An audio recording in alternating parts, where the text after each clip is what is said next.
Hello, Pewter people. Scott Reynolds here with another Pewter Pulse.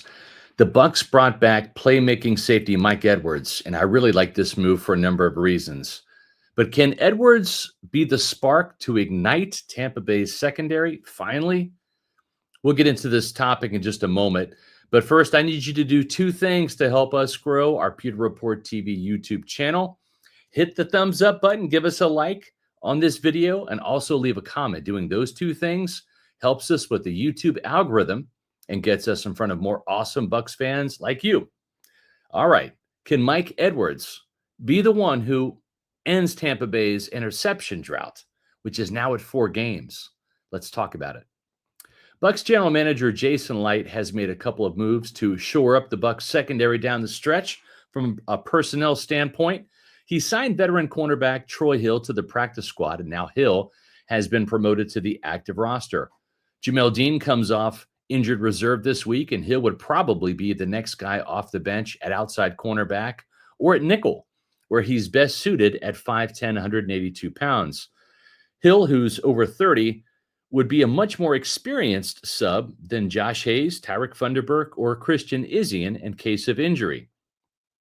But the move that really has me excited and hopeful is the return of safety Mike Edwards, who helped the Bucs win Super Bowl 55 in 2020. He is a ballhawk who had 7 interceptions in Tampa Bay from 2019 to 2022, including 3 pick sixes, and had 3 more interceptions in the playoffs. Edwards can help the Bucs in a lot of ways, but especially in coverage, where Todd Bowles' defense is ranked 30th against the pass, allowing 389 yards per game. Safety Jordan Whitehead was re-signed in the offseason, and it was said that he improved in coverage during his 2 years with the Jets, where he picked off 6 passes in New York. But I haven't seen that improvement. Have you? According to Pro Football Focus, Whitehead has a 59.4 coverage grade, which is actually slightly better than Antoine Winfield Jr., who has a woeful 50.6 PFF coverage grade. Neither Winfield nor Whitehead has created a takeaway on defense outside of Winfield's scoop and score against the Saints in Week 6. But Edwards' arrival might be able to help out with that. Whitehead is better in the box than he is playing deep in quarters or as a single high safety. So Todd Bowles might platoon Edwards and Whitehead in third and long situations or in obvious passing downs. Having Edwards back in coverage might also help Bowles deploy Winfield as a blitzer in the slot more often. Remember, Winfield, who has 1 sack this year, had a career-high 6 sacks last season. So Edwards might allow Winfield to become more of a playmaker. But there's another way Edwards can help the Bucs on defense, and that's getting linebacker KJ Britt off the field. Bowles has wanted to go with the dime defensive package, which is 3 cornerbacks and 3 safeties and 1 linebacker, which would be Levante David, but couldn't do it earlier in the year due to injuries in the secondary. First, it was having to use Christian Izien at safety for 4 games, while Winfield missed time with the foot injury. Then Izien had to sub in at nickel cornerback for Tyquise Smith for 2.5 games when he was injured with the concussion and then also a knee injury.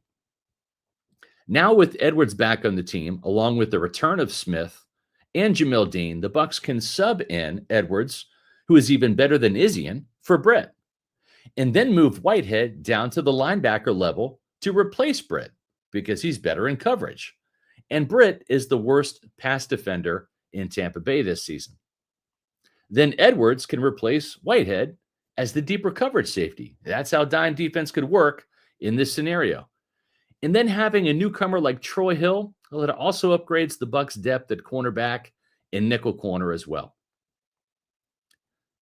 The secondary does have several Bucs with a history of making plays on the ball, topped by Edwards, who has 8 career interceptions in the regular season, plus 3 clutch picks in the playoffs. Tampa Bay only has 5 interceptions this year.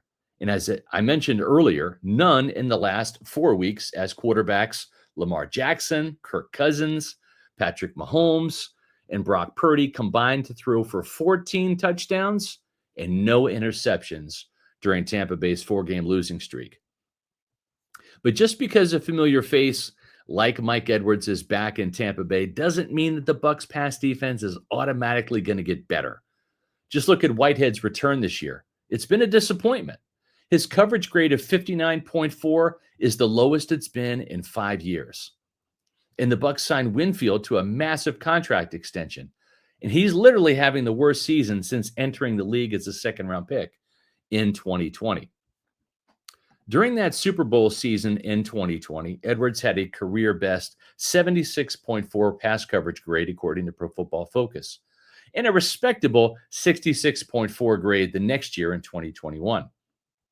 But in 2022, which was his final season in Tampa Bay, Edwards had a 53.6 coverage grade, followed by a 58.6 grade in pass coverage in Kansas City in 2023.